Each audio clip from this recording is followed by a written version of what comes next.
Good afternoon. My name is Gillian Balaban and I am Senior Coordinator Government Relations at GRI. Welcome to this meeting of the Global Sustainability Standards Board, known by its acronym the GSSB, held on 16 February 2023. This virtual meeting is being hosted from Amsterdam, the Netherlands.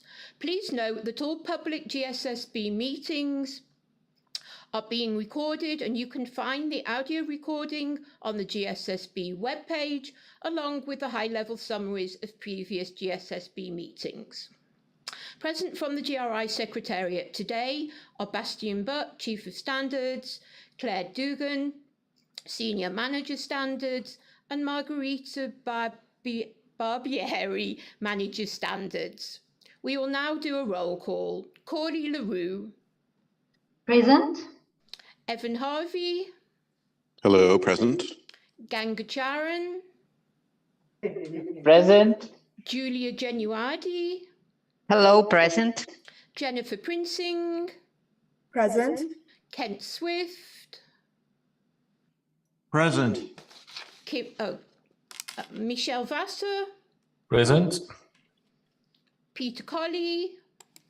Present. And GSSB Chair Judy Kosevsky. Present. Thank you. GSSB members Joseph Martin, Kim Schumacher and Robin Neeson will join shortly. And GSSB members Anna Nevedova, Laura Dana Carter and Vincent Kong sent their apologies. I will now hand over to the Chair Judy Kosevsky to open the meeting. Thank you very much, Jill. Welcome, hello, colleagues, and hello to any of our listeners to the live cast. Today's meeting has, we will have a short private session at the end for just some informational updates, but we have got a fair amount to get through today. We have a few important approvals to get going on some of our exciting new projects. And a bit of updates and information from some of the rest of it. Can we move forward to the agenda? Just have a quick look at the agenda, please. Okay, so we've first of all got the approval of the draft summary of the GSSB meeting held on the 24th of January, followed by a short update generally from the Standards Division. And then we will move into the discussion and approval of the project proposals for the GRI Topic Standard Project for Climate Change and a sector standard project for financial services. Both of these are quite substantial projects and they will require some good discussion among the group. And so for this and for the approval of the meeting summary from January, we will need to have a quorum, which we presently don't have. We are waiting for a few arrivals that at least one of which we knew ahead of time would be late in arriving, but hopefully they will join us very shortly. There is a chance, however, that we will need to execute these approvals remotely, which in the case of the climate change topic standard project proposal and the financial services sector standard proposal will be somewhat complicated. So I do hope that we will have a full quorum before we need to make that decision. Are there any questions about the agenda or any kind of things that already are known that members might want to add to the agenda at the end? I haven't heard of any previously, but are there any questions now? Okay, hearing none. I think we're going to, unless you tell me otherwise, Jill, we're going to skip the approval of the January meeting summary for a few minutes anyway. Yeah, no, nobody's joined, unfortunately, so okay, we'll put that back into the agenda later on. So we'll move forward to Bastian to the update from the Standards Division, please.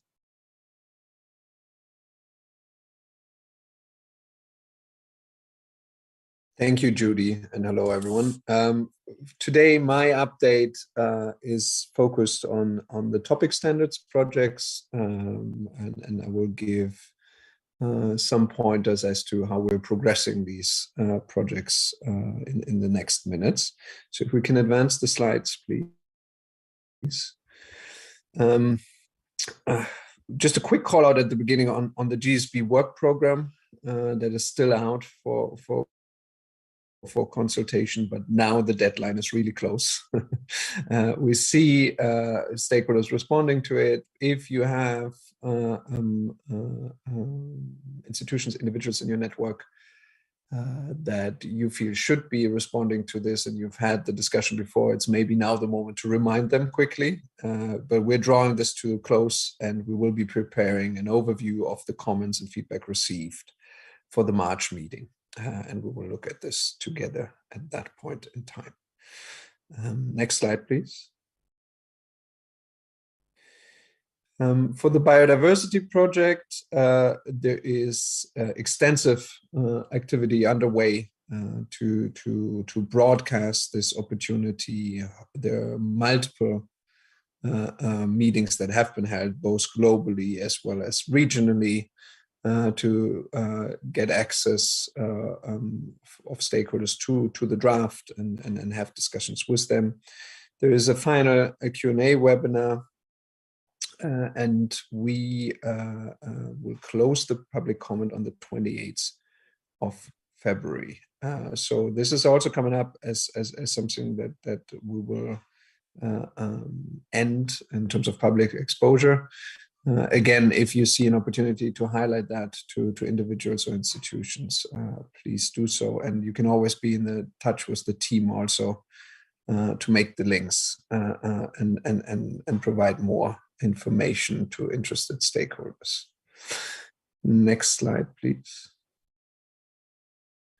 For the labor revision program, we are in the process of continuing the technical committee meetings. We have the fourth discussion coming up in April, and we will continue to drive this agenda along the lines of what we discussed last time around, that we will look to a first public exposure set in Q1 for 2024. And that is something that we're reconfirming now. I think the scope of the draft standards that will go into this first set has been established. The nomenclature is still, of course, under discussion, as you would expect, and we're now advancing these also from a drafting perspective based on the feedback from the technical committees.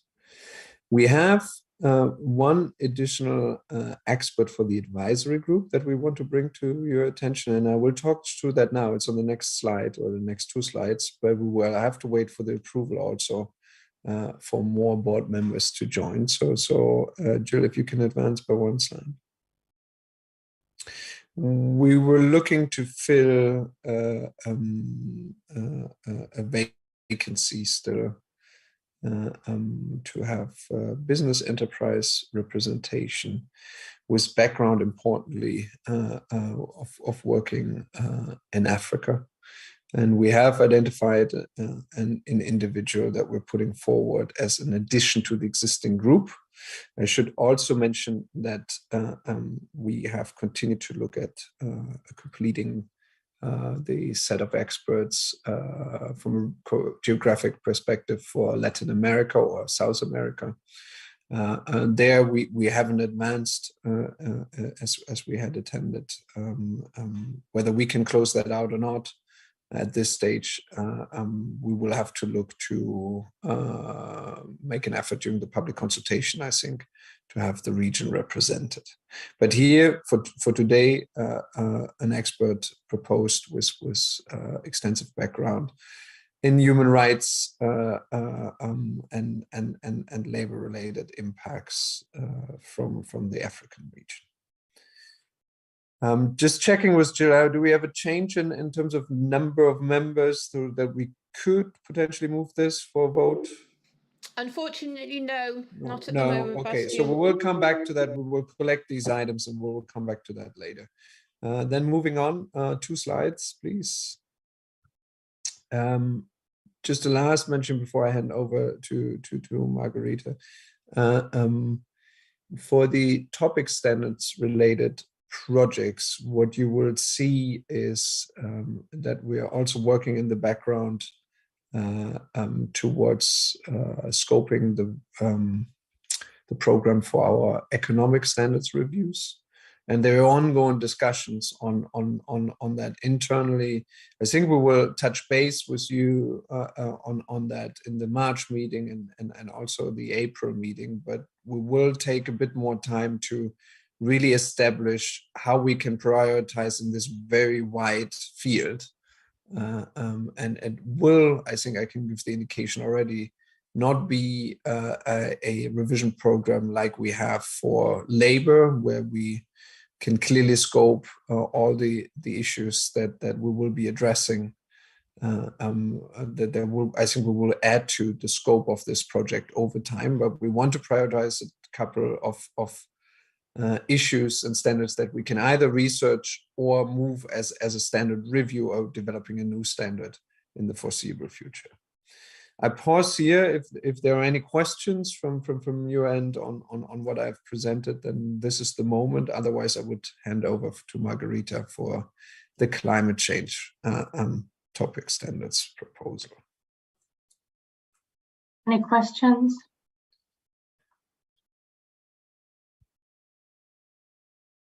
Okay, I don't see any, Bastian. So Margarita, I think it's over to you. Thank you, Judy. Good morning, good afternoon, and good evening to everyone. Today I will present for discussion and hopefully approval the final project proposal for the topic standard on climate change. If we can move to the next slide. The draft project proposal was presented to you and approved in the December meeting. After that, the GRI board and stakeholder council were consulted and no feedback has been received. Therefore, the final project proposal presented today hasn't changed. Only minor edits have been made to improve the clarity in the text. Next slide, please. To briefly recall, the objective of this project is to review the GRI climate change related standards, but also to incorporate new issues such as climate strategy and transition plans, emission targets, carbon credit, and just transitions. And these issues reflect the stakeholder expectations related to climate reporting. The aim for this project is to align with international agreed best practice and authoritative instruments in the field of climate change. And GRI will build on other climate-related standards, such as the work of European Sustainability Reporting Standard, the IFRS Sustainability Disclosure Standard, which are under development, and the TCFD. Next slide, please. In this project, we are aiming to work with a broad range of global experts from the World Resources Institute and the Greenhouse Gas Protocol, Science-Based Target Initiatives, Force on Climate-Related Financial Disclosure, academics, financial institutions, and business enterprises. This diagram is just to give you an impression of the landscape that we will be working within for the development of the climate change standard. There are a number of initiatives, as you can see, and also instruments that we will use as input for the revision of our standard. And we will ensure complementarity and interoperability with these initiatives. And we also have a very good experience from the biodiversity project of peer reviewing and alignment with other initiatives. So we will replicate it for the climate change standard as well. Next slide, please. Sorry, Margarita, before we go ahead, there's a question from Corley, which has to do with essentially are the various kind of net zero initiatives in scope for alignment as well, or have we made that determination yet? Well, this is there was just to give you an overview of the initial scoping and also the landscape that we are looking at in the initiative. But of course, the proper scoping of the project will be defined once we start with the content development in the next months. I don't know if this answered the question. I think it probably does, Corley. Does that make sense to you, that is yet to be determined? But I would imagine it would almost certainly be considered in the scoping exercise. Yes. Yes. I mean, that's very helpful. Thank you. Thanks, you. Margarita. Thank you.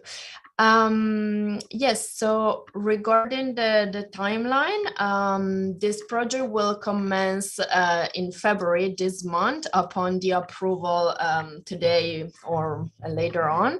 And also upon the approval of the final project proposal, I will come back to you and present the list of experts and the nomination of experts for the technical committee either in March or in April. The content development will start in the second quarter of this year, and the objective is to have the exposure draft ready ultimately in the first half of 2024. However, we will aim to strengthen the project team and to take measures to aim for the exposure draft to be ready before the end of this year. And on this, I have to come back to you either in the GSSB meeting March or April with more detail on the feasibility for that. Next slide, please. This is the timeline, the current proposed timeline that hasn't changed since the draft project proposal that you saw in December. And if we can move to the next slide, I will just add a final addition. Anna Nefedova and Michelle Washer kindly accepted to act as sponsor for this project. So I thank them very much for that. And this is the conclusion. So I'd like to open the floor for any additional comments or questions. Thank you. Thank you very much, Margarita. And before anything else, I'd also like to extend my thanks to Michelle and to Anna for agreeing to be the kind of sponsor from the GSSB for this project. That'd be a very welcome link to maintain throughout it. I will also say that we're very happy that we now have a quorum, so we can go ahead with the approvals of the various things on our agenda today. So why don't we carry on with this one right now, the topic standard project proposal for climate change. Any questions for further discussion before we move to the project proposal approval itself, please?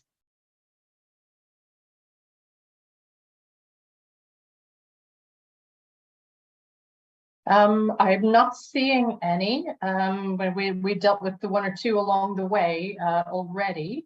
So it looks to me like this is on track for us to just go ahead now with. Can I have one last question? Sure, yeah, Kim. Sorry, I joined a little bit late, so sorry for that. I just have one question. I'm not sure if it was in the proposal, but I think it pertains a little bit to the question that Corley had, if I'm not mistaken.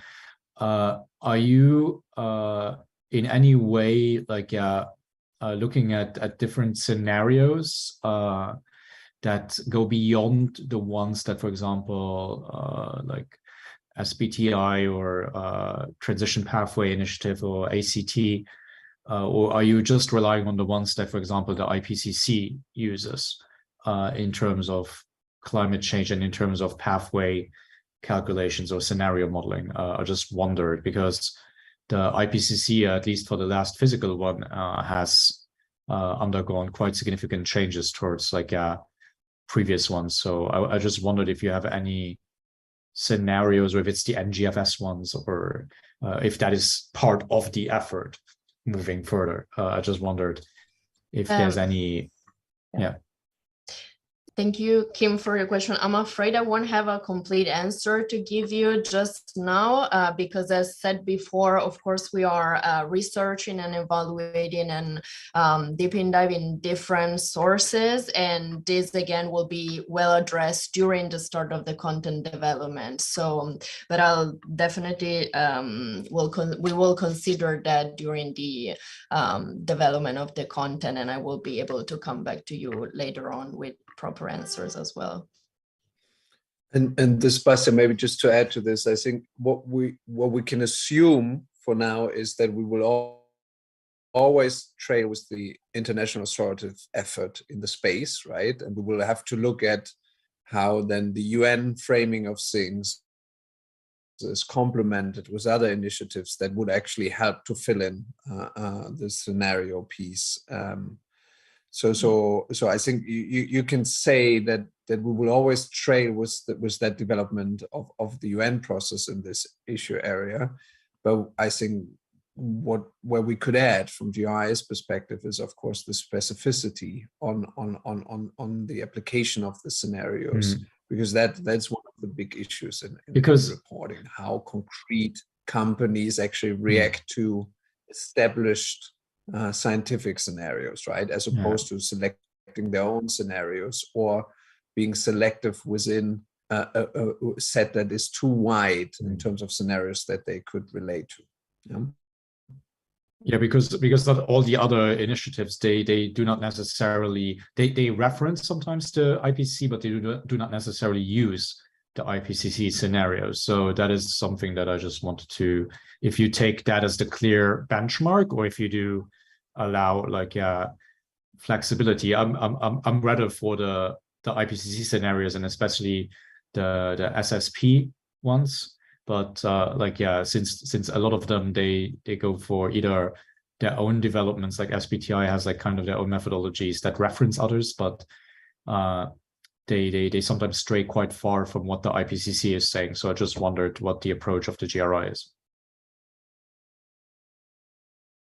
Yeah, well, I think I hopefully what Bastian just explained kind of makes that clear, that the starting point is always the authoritative international and intergovernmental instruments, but there is considerable scope for the project to take account of a variety of methodologies and increasingly widely accepted tools. There will simply need to be a robust kind of research and an analytical process that allows the working group to make these judgments, and to do so in a way that kind of is transparent and keeps the GSSB informed of progress in an appropriate way. I hope that sort of clarifies the general approach. I don't think we're able to answer today what the approach is going to be in respect of some of these methodologies.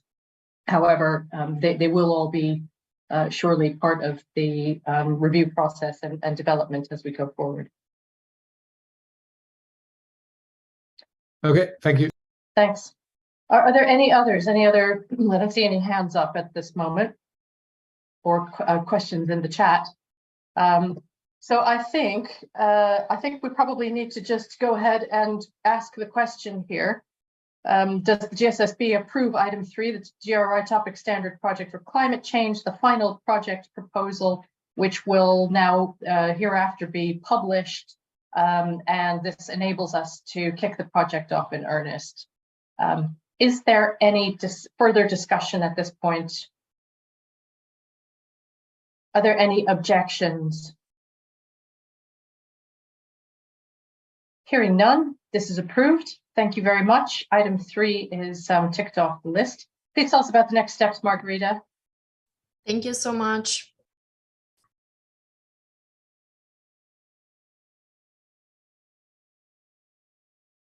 Are there further slides here with kind of timelines, next steps, anything like that we need to know about at this point? No further climate change project. Okay. Well, great. Thank you very much, Margarita, for your efforts in advancing this to this point.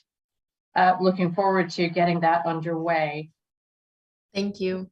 We can now go back in the agenda and take care of a couple of things.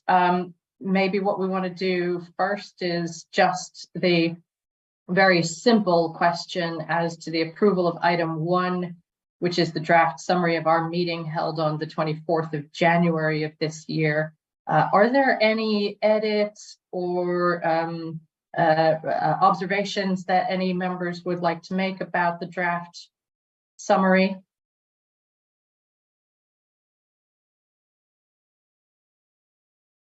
Okay, any objections? Hearing none, that's approved. Thank you very much.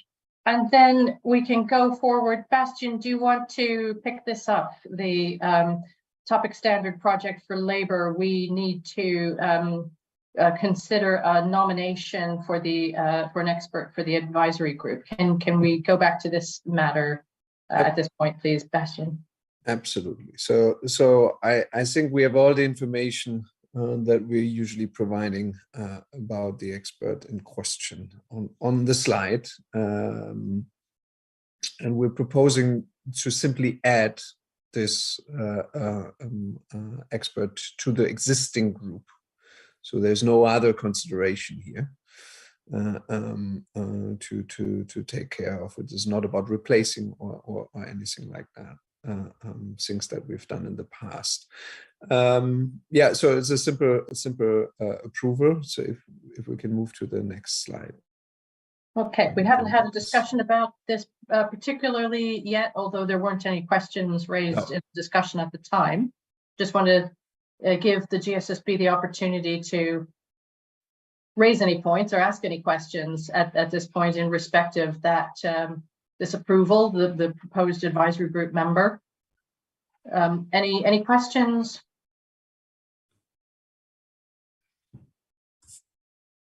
Well, doesn't sound like it. And any objections? Hearing none, that is also approved. Item 2. Thank you very much. That's great. That enables us to go forward with that. So then I think we are nicely on schedule here, if not, in fact, ahead of schedule a little bit. But this brings us to Claire. We are now looking at the final project proposal for the sector standard project for financial services. This is another one of these kind of complex projects that we're very much looking forward to getting underway.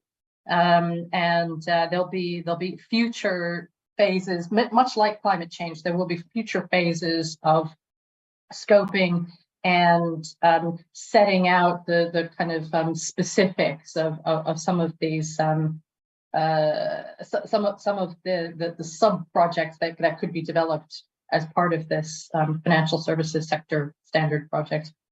So Claire, would you like to talk to us about this proposal?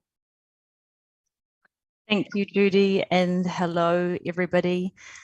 Just by way of quick introduction, because it is my first time speaking to the GSSB, my name is Claire Dugan, and I joined GRI last October, and I will be heading up the sector standard project for financial services. Since we presented the draft project proposal to you in October last year, we have circulated that with the Stakeholder Council and the GRI board. No feedback was received from either body. In the meantime, we've also conducted wider stakeholder consultations, and those have actually informed the few changes that I will be covering today that we've included in the final project proposal. If we could go to the next slide, please. So just as a reminder as to what this project includes, the objective is to develop 3 sector standards, one for banking, one for insurance, and one for the capital markets sector. And we're proposing to do this as a single portfolio project because of the integration and overlap and commonalities of impacts across these sectors. Next slide, please. So I will just quickly summarize the proposed scopes that we have outlined in the final project proposal. So firstly, here is the proposed scope for the banking sector. We have banking, which would include commercial and retail banking, as well as investment banking. Consumer finance, including things such as credit cards, loan services, as well as payment providers. Next slide, please. The insurance sector will cover life insurance, non-life insurance, such as property, health, travel, motor, casualty and accident, reinsurance, and insurance intermediaries, such as agents and brokers. Next slide, please. And finally, the capital markets sector, it is proposed to include asset owners, asset managers, pension funds, and sovereign wealth funds. Next slide, please. So I'd just like to quickly cover what the proposed changes are from the draft proposal to this final proposal. So firstly, we have proposed that investment banking be moved from the capital market sector into the banking sector. This is what you see is that investment banking is often, but not always, offered alongside other banking services as well. And while investment banks do facilitate large, complex financial transactions, they typically hold quite small trading books. We also tested this regrouping with key stakeholders, and it was generally agreed that this was a neater classification. Payment providers, we just want to explicitly mention that they will be included in the banking sector. Our research team did undertake some research around the boundaries between payment providers and the fintech space, and it was determined that fintech activities that are providing a financial service, such as payment providers, should be included, whereas the enabling technologies, such as the software companies that are developing the technologies to provide those services, will be excluded from this project and covered in future standards. With regards to stock exchanges and rating agencies, we are proposing to remove them from the scope, although both of these are seen as key stakeholders in these sectors, and we are looking to engage those perspectives on the technical committees. Just a note here, I mean, while stock exchanges are an essential piece of infrastructure within the capital markets, in terms of their size and their impacts, they're actually, relatively speaking, small. And similarly, rating agencies, okay, they're key to capital markets, but they are relatively few, and they tend to identify as professional services.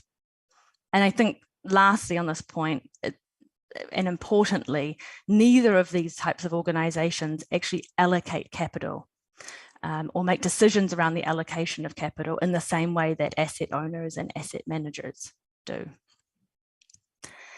And finally, to the last point here, we are proposing to remove real estate investment trusts from the scope of this project. Our research team also looked into this, and real estate investment trusts are actually involved in managing actual real estate, and it was agreed that they would more appropriately sit in a future standard dealing with real estate. I think there's been some comments or some questions along the way. Should we address those? Yes, please, Claire. Can we pause here for a second just to clarify some things? Corley, please go ahead. Thank you, Judy, and thanks so much, Claire. Yeah, my question is more just for my own clarity and understanding. So you mentioned in relation to stock exchanges, particularly, that they consider to have a relatively small impact. Now, I understand what you mean in the context of direct capital allocation or direct social and environmental impacts. But you also mention, that they are seen as key stakeholders in the capital market system, and I mean, everybody agrees that their influence is significant. So I was just wondering, I mean, how would you foresee them dealing with them in the kind of standards? I mean, besides the point that they are also businesses that need to be reporting on their own impacts, I mean, how would one look at that kind of influential sphere and the role that they play there? Because increasingly, as you would be aware, stock exchanges are playing a role in a number of these initiatives that we see around sustainability. So I understand the reasoning for excluding them when you're talking about reporting on capital allocation and direct impacts and so on, but it's a little bit of a conundrum then how to deal with them for their influential and that kind of enabling role that they play in the capital markets. Has that been something that you've considered, or is that something that you would perhaps bring in when the technical committee discusses? Yeah, I mean, it's something that we spent quite a bit of time looking at, indeed. And when I spoke about key stakeholders, I mean, we engaged with the Sustainable Stock Exchange on this topic and actually sort of tested this with them. And they sort of agreed with this change. I don't know if I have a perfect answer to how this is going to be dealt with in the future, whether they would be covered by some kind of a professional services sector standard in the future, in the same way that rating agencies probably would be. We absolutely will have stock exchange representation on this project. So they will absolutely have an influence and a voice as to what companies reporting on these sector standards will need to report. So definitely the perspective will be there. I think yes. Thanks, Claire. I think that's important, and I'm delighted to hear that it will be there. I would suggest that one just keeps that in mind. It's one thing to bring stock exchanges in from the perspective of their views on what their stakeholders should be disclosing on, but I also see a trend starting to develop to hold the exchanges themselves accountable for how they are exercising their influencing and I mean the infrastructures that they create, for example, to enable the trading of various products and the listing of certain companies and so on. So it may be early days in that regard. So as you say, there may be scope in a later, either a revision of this this particular standard or a different one that might be more appropriate. But so maybe that's just something to keep in the back of our minds as this project evolves. Absolutely. I really appreciate that input, Corley. Many thanks, Corley. And I think similarly with real estate investment trusts, I absolutely recognize the point that this is a different animal from most other kinds of financial products and services, and that it involves actual property and buildings. However, these real assets are also covered by some of the major kind of responsible investment initiatives, particularly the PRI, the UN PRI. It has asset class specific relevance to the specific subsector, and I'm wondering if there's I suppose it is possible that once there is a buildings and property/construction kind of sector standard project up and running, there is a further possibility to link the two for the purposes of such organizations as real estate investment trusts in order to facilitate that. It does kind of leave out, it's not an insubstantial part of what is kind of already the recognized financial services sector. Kind of leaves them out of the equation for a period of time, or sort of makes it a bit harder for them to appropriately reflect their activities and their impacts using the GRI standards until that happens. Is that kind of essentially the plan here, that we would kind of take a longer term view on that asset class and assume that it has at this stage more in common with property and buildings than it has with the broader financial services sector? I think that sort of bears just being clear about. Yeah, I think you pretty much summed it up there in your last sentence there, Judy. And that was the result of the research that the research team undertook, that this would be something addressed in a future sector standard that dealt more with what you just mentioned, construction, buildings, and actual real estate. All right, thank you. And I think just a last comment I would make there, with the draft project proposal, what we had was an extremely broad capital markets group, one that included not only the four that I mentioned today, the asset owners, the asset managers, pension funds, and sovereign wealth funds. We also had the stock exchanges, the credit, the rating agencies. We also had investment banking originally in there, and the real estate investment trusts. And there was a concern as to the breadth and complexity of that group. And I think that these changes are aiming to focus in that capital markets group on something where we can focus on where the greatest impacts are lying.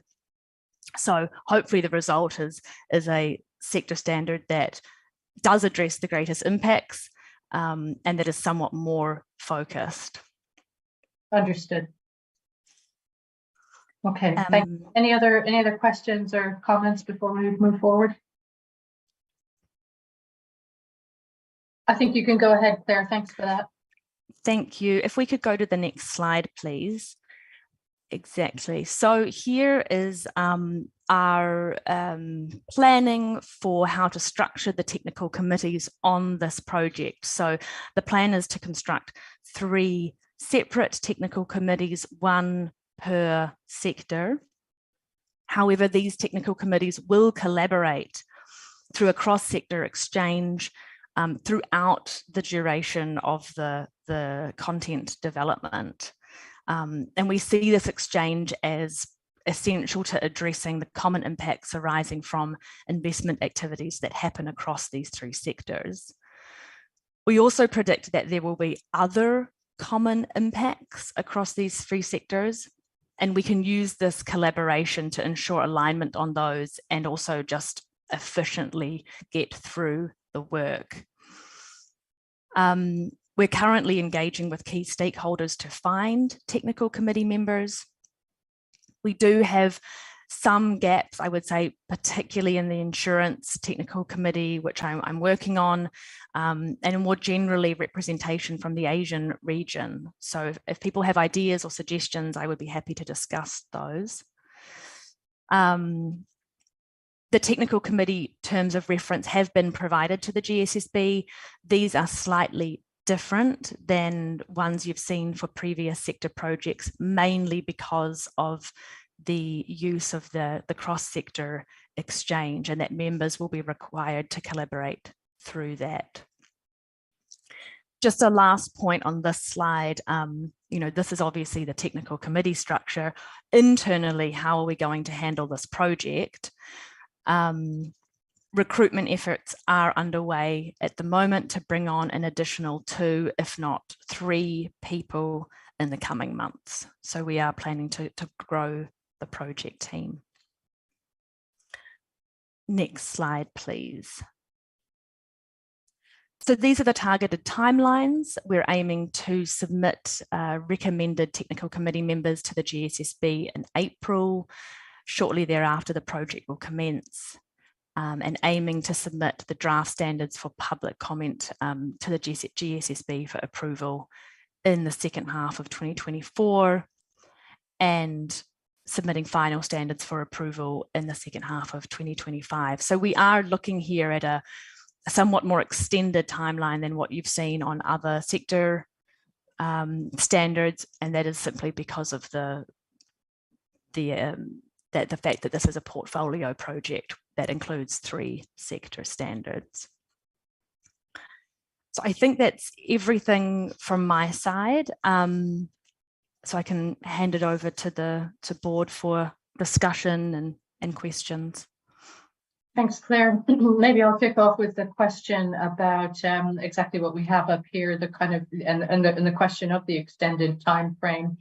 Is it anticipated that you would be forwarding draft standards on the individual basis, you know, so draft banking sector standard, draft insurance sector standard as and when they are available? Is there some reason why they all need to be forwarded in a package? Just to understand the kind of, you know, where can we be efficient, and where do we really need to make sure that we are giving it the time that it requires? I think it's a good question. So far, the plan has been to develop all 3 of these sort of simultaneously and in parallel, so to speak. And that is just because of what we expect to see in terms of commonalities across the 3 sectors.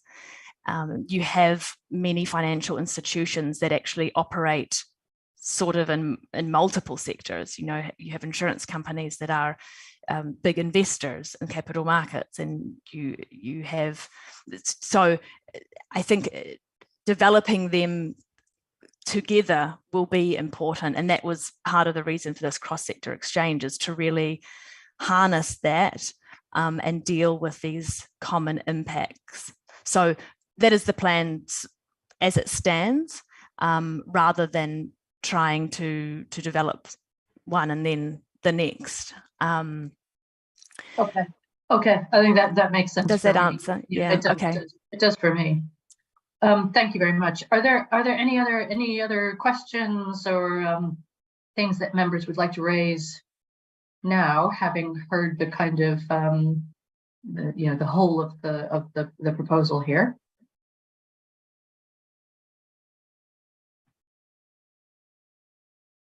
Well, I don't see any. So, Claire, the next step is then the approval, yes? Correct. Okay. Well, then I will just ask the question here. Does the GSSB approve the sector standard project for financial services final project proposal based on the revisions following the public exposure back in October and the discussions that we've had today and clarifications? Are there any further questions or concerns that anyone would like to raise? Are there any objections? And hearing none, that is also approved. So thank you very much indeed, Claire, and we wish you the best with kicking off what is certainly a complex, multi-layered project, but one that will be that will be very eagerly awaited in the marketplace, as well as have the potential to make a real impact in a very significant part of the business world that is a major GRI stakeholder. Thank you, Judy. Thank you, everybody. Excellent. Okay. So with that, yes, I was just going to say, I believe we are then at the end of our public meeting agenda, unless anything has arisen that I'm not aware of. We can just close the public meeting at this point and perhaps just confirm our next meeting date. Time moves fast these days, doesn't it? If I'm not mistaken, our next meeting date is in fact the in-person meeting in the end of March. Is that correct? That's correct, Judy. 29 March here in Amsterdam. Fantastic. Yeah, looking forward to seeing you all. Very much so, very much so. And there'll be some more information about all of that in the coming weeks, and the publication of the agenda as soon as it's possible to do so.